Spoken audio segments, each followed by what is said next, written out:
Praise the lord.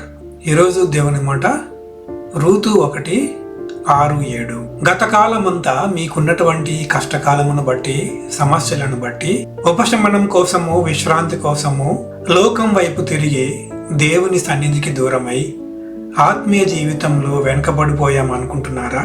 దేవుడు మీ కష్టకాలము రూపుమాపే సమయము వచ్చేసింది. తిరిగి ఆయన సన్నిధికి వచ్చి కృతజ్ఞతాస్తుతులు చెల్లించి ఆయనకు దగ్గరగా బ్రతికే కాలం రాబోతోంది. ఈ వాక్య భాగంలో రూతు అత్త నయోమి యెరూషలేములో ఆహారం కొరత తట్టుకోలేక దేవుడు తమకు ఇచ్చినటువంటి భూమిని వదిలి అన్య దేశంలో బ్రతికారు. ఆ దేశంలో వారెంతగానో నష్టపోయారు. తర్వాత దేవుడు తన ప్రజలను దర్శించి వారికి ఆహారం కొరత తీర్చాడని తెలుసుకొని తిరిగి యెరూషలేముకు బయలుదేరారు. మీ జీవితంలో జరిగిన నష్టాలను పూడ్చివేసి తన సన్నిధికి దేవుడు మిమ్మల్ని నడిపిస్తాడు. విశ్వాసంతో ప్రార్థించండి.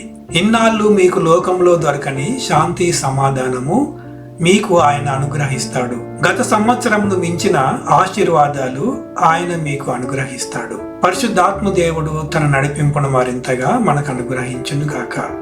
ఆమేన్.